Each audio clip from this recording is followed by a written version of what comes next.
अनेक समस्या शेतकरी मांडतायत, तर काय भावना ती युरिया खतासंदर्भात तुम्ही 2 दिवसापूर्वी स्पष्ट केलं? नाही, खताचा भाव आणि तुटवता हे दोन्ही अतिशय गंभीर प्रश्न शेतकऱ्यांच्या समोर आहेत. एकीकडे शेतकरी हमी भावासाठी लढतोय, त्याचप्रमाणे ह्या भागामध्ये अनेक भाग असे जिथे प्रचंड पाण्याचं प्रदूषण होतं आहे. त्यामुळे इश्यू खूप कॉम्प्लिकेटेड झाला आहे. एक तर महागाई वाढलेली आहे, दुसरं शेतीला हमी भाव मिळत नाही आहे, तिसरं अनेक भागांमध्ये पाण्याचं प्रचंड प्रदूषण होतं आहे. त्याच्यामुळे या सगळे कॉम्प्लिकेटेड इश्यूज आहेत आणि आत्ताच मी कलेक्टरांशीही बोललेले आहे ह्या सगळ्याच बाबतीत. आज संध्याकाळी ह्या भागातले अनेक लोक जाणार आहेत. गोखले इन्स्टिट्यूट करून ह्या भागातलं पाणी स्वच्छ कसं करता येईल ह्याच्यासाठी आम्ही एक प्रस्ताव केलेला आहे. त्यानंतर मी स्वतः पार्लमेंटमध्ये ह्या सगळा जो शेतकऱ्यांचे प्रश्न आहेत ते बजेटमध्ये मांडणार आहे. आणि एक गोष्ट आणि एक चिंताजनक आहे ज्याची चर्चा शेतकऱ्यांनी माझ्याशी केली, पीक विम्याची. कारण का पीक विमा एकीकडे आम्ही सगळे म्हणत होतो पीक विमा सगळ्यांनी घेतलाच पाहिजे, सरकार कुणाचंही असू दे, काही गोष्टींमध्ये कॉमन मिनिमम प्रोग्राम घेऊन आपण सगळ्यांनी एकत्र काम केलं पाहिजे. त्याच्यामुळे पीक विमा हा झाला पाहिजे. आणि कालच तुमच्याच चॅनलवर मी या राज्याचे कृषी मंत्र्यांनी असं सांगितलं की प्रचंड भ्रष्टाचार, हे माझे शब्द नाही आहेत, दाखवणार असाल तर पुरं माझं स्टेटमेंट दाखवा. माझं म्हणणं आहे पुरं स्टेटमेंट दाखवा की कालच्या तुमच्याच चॅनलवर मी असं पाहिलं की ह्या राज्याचे कृषी मंत्री असं म्हणाले आहेत की प्रचंड भ्रष्टाचार झालेला आहे या पीक विम्यामध्ये. असं तुमच्या चॅनलवर ही कबुली, ही गोष्ट मान्य केली आहे या राज्याच्या कृषी मंत्र्यांनी. अतिशय गंभीर विषय आहे हा. विषय मी केंद्र सरकारकडे मांडणार आहे, कारण का 2 अतिशय गंभीर विषय महाराष्ट्राच्या कृषी मंत्र्यांनी गेल्या 3-4 दिवसात केले आहेत. मी त्यांचे जाहीर आभार मानते की अतिशय उत्तम आणि पारदर्शक कार्य ते करतायत. याबद्दल मी महाराष्ट्राच्या आत्ताच्या कृषी मंत्र्यांचं कौतुक करते, कारण त्यांनी त्यांच्या सरकारमध्ये झालेला भ्रष्टाचार आणि चुकीचे निर्णय ह्याचा पर्दाफाश केला आहे. ह्याच्याबद्दल मी त्यांचे आभार आणि कौतुक करते. समान शेतकऱ्यांच्या बाबतीत त्यांचं मी आभार मानते, कारण 2 गोष्टी त्यांनी केलेल्या आहेत. एक, त्यांनी सांगितलं आहे की महाराष्ट्रामध्ये प्रचंड भ्रष्टाचार हा शेती खात्यामध्ये झाला आहे असं राज्याचे शेतीमंत्री म्हणले. आणि त्याचबरोबर आणखीन ते एक गोष्ट कालच बोलले की केंद्र सरकारकडून महाराष्ट्र सरकारला पैसे येत नाही, हेही ते परवा बोललेले आहेत. त्याच्यामुळे या दोन्ही गोष्टी अतिशय गंभीर आहेत. मी पार्लमेंट पुढच्या आठवड्यात सुरू होणार आहे. संसदेमध्ये बजेटच्या वेळीच मी ह्याच्याबद्दल मागणी करणार आहे की याची एक इन्क्वायरी झालीच पाहिजे. कारण का तुम्ही बघा, ED, CBI ह्याचे इन्कम टॅक्स किती पटापटा नोटीस यायच्या. नवाबभाईंना आली, राऊत साहेबांना आली, अनिल देशमुख साहेबांना आली, हे तर IQ गोष्टींवर आल्या. इथे तर राज्याचा कॅबिनेट मिनिस्टर म्हणतोय, ऑन रेकॉर्ड आरोप करतायत की हो, नुसता आरोप नाही, मान्य करतायत की ह्या राज्यामध्ये भ्रष्टाचार झालेला आहे. अतिशय गंभीर बाब आहे. हार्वेस्टरचा शेतकऱ्यांचा झालेला भ्रष्टाचार, पीक विम्याचा झालेला भ्रष्टाचार आणि केंद्र सरकार महाराष्ट्राला निधी देत नाही आहे शेतकऱ्यांसाठी. ह्या तिन्ही गोष्टी महाराष्ट्र सरकारच्या कॅबिनेट मंत्र्यांनी तुमच्या चॅनलवर सांगितलेल्या आहेत. त्याची मी नोंद घेतली, कारण का मी लोकप्रतिनिधी आहे. माझी नैतिक जबाबदारी आहे की जी लोकांमध्ये जी अस्वस्थता असते, अन्याय असतो, त्याच्यावर आवाज उठवण्यासाठीच बारामतीकरांनी मला निवडून पाठवले. त्याच्यामुळे सगळे मुद्दे मी महाराष्ट्राच्या वतीने संसदेत मांडणार आहे आणि माझ्या शेतकऱ्यासाठी मी न्याय मागण्यासाठी लढणार आहे.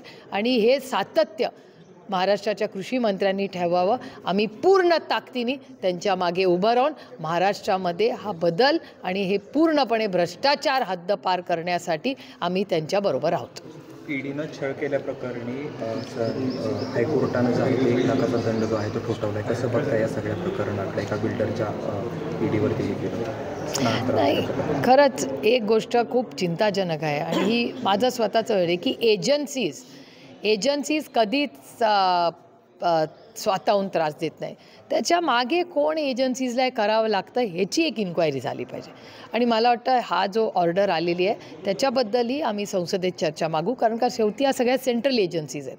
त्यामुळे एजन्सीजच्याबद्दल चर्चा ही मी स्वतः, एजन्सीज असतील, शेतकऱ्यांवर होणारे अन्याय असतील किंवा महाराष्ट्रात झालेला भ्रष्टाचार असेल. आणि हा भ्रष्टाचार फक्त ह्यासाठी सीमित नाही आहे. स्पोर्ट्स डिपार्टमेंटचं इंडियन एक्सप्रेस नावाचं वर्तमानपत्र आहे, त्याच्यामध्ये 2 दिवसापूर्वी अशी बातमी आली होती, तो आहे माझ्याकडे कटआउट, कारण का तेही मी मांडणार आहे पार्लमेंटमध्ये, की 650 का 750, मला वाटतं नंबर कदाचित माझा चुकत असेल, पण 650 किंवा 750 कोटी रुपयाची ऑर्डर दिलेली आहे मागच्या म्हणजे या 2.5 वर्षाच्या सरकारनी, शिंदे साहेबांच्या सरकारमध्ये. त्या ह्या स्पोर्ट्स मिनिस्टरनी विड्रॉ केलं आहे की त्याचा दर्जा चांगला नाही म्हणून. म्हणजे सरकार तेच होतं ना 2.5 वर्षात, तर हेच सरकार त्यांच्याच स्वतःच्या निर्णयाला चॅलेंज करतं आहे. हे खूप चिंताजनक आहे. पारदर्शक कारभार करताय ती चांगली गोष्ट आहे, पण इन्क्वायरी तर झालीच पाहिजे ना. जर 650-700 कोटी रुपयाचा टेंडर परत घेतला जातो आहे स्पोर्ट्स डिपार्टमेंटचा, आणि हे वर्तमानपत्रातली बातमी ना, तर मला कसं माहिती असणार. छगन भुजबळांना दिलासा मिळाला महाराष्ट्र सदन प्रकरणात. ईडीनं त्यांना जामीन मिळाल्याबद्दल आव्हान दिलं होतं, सुप्रीम कोर्टाने ते फेटाळलं. नाही, मला भुजबळ साहेबांच्या बरोबर त्या काळामध्ये आम्ही सगळेच एकत्र होतो. त्यावेळीच मी अनेक वेळा त्या कुटुंबाचं दुःख फार जवळून पाहिलं आहे आणि फार संघर्ष त्या कुटुंबाने केला आहे. मग मी अनेक वेळा भुजबळ साहेबांना कोर्टात भेटायला गेले, जेलमध्ये भेटायला गेले, हॉस्पिटलमध्ये भेटायला गेले. मी खूप वेळा त्या काळात आम्ही सगळे एकत्रच होतो.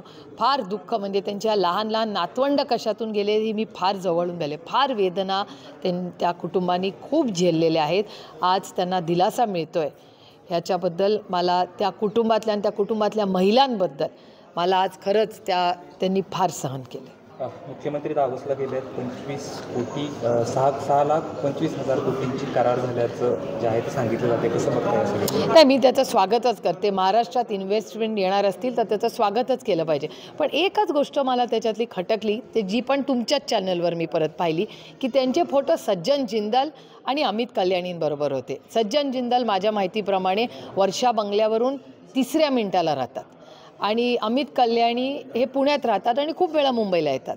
आणि महाराष्ट्राचे अनेक मंत्री पुण्याला पण खूप वेळा जातात लग्नासाठी, उद्घाटनासाठी, विकास कामांसाठी.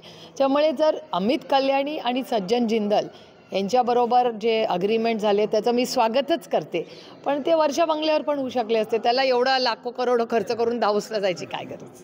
दुसरा प्रश्न, उदय सामंत देखील तिकडे गेले तर तिथून एक त्यांनी दावा केलेला आहे की शिवसेनेचे 5 आमदार, काँग्रेसचे काही आमदार आणि उबाटा गटाचे 3 खासदार जे आहेत ते शिंदेच्या संपर्कात 2 महिन्यात निर्णय घेतील. कसं बघता या सगळ्या? एक तर माझे आणि उदय सामंतांचे अतिशय चांगले संबंध आहेत आणि अनेक वर्ष ते राष्ट्रवादी काँग्रेस पक्षात होते. नंतर उद्धवजींबरोबर त्यांनी काम केलं. त्याच्यामुळे माझे त्यांच्याशी खूप चांगले संबंध आहेत. आणि मला खरं तर आश्चर्य वाटलं तो व्हिडिओ बघून, कारण का मला वाटायचं की उदय प्रोटोकॉलच्या बाबतीत खूप करेक्ट आहेत. मला एकच गोष्टीच्या वेदना झाल्या की उदय सामंतांसारखा एवढा मोठा नेता, एवढा युवा नेता, ज्यांनी शून्यातून एवढं विश्व कष्टाने उभं केलं, त्यांच्याकडून मला खरं तरी प्रोटोकॉलची थोडीशी कमतरता माझ्याकडून जाणवली. कारण का 2 गोष्टी आहेत आणि मला उदयकडून खरंच ही अपेक्षा नव्हती, कारण का is a very smart young man, dynamic man.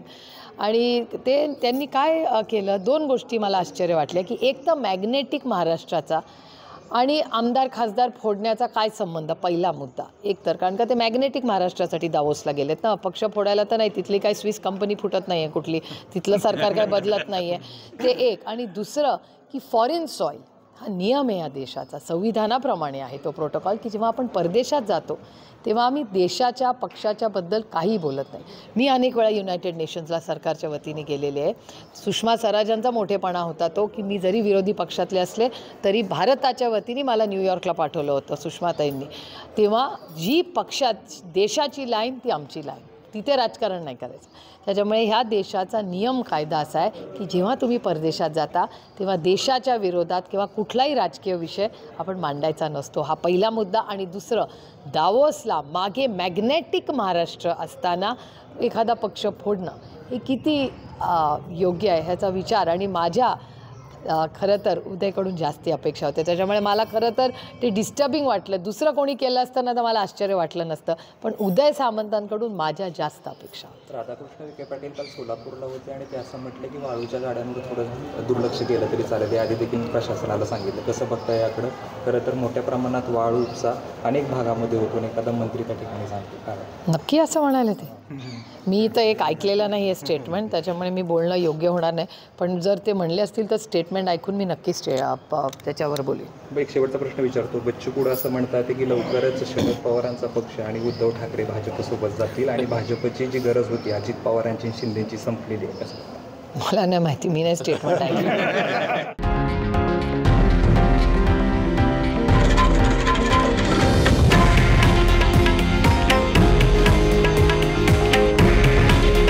हे आहे देशातील नंबर 1 न्यूज नेटवर्क आणि आपण पाहत आहात TV9 मराठी. काळजी तुमची, हित महाराष्ट्राचं.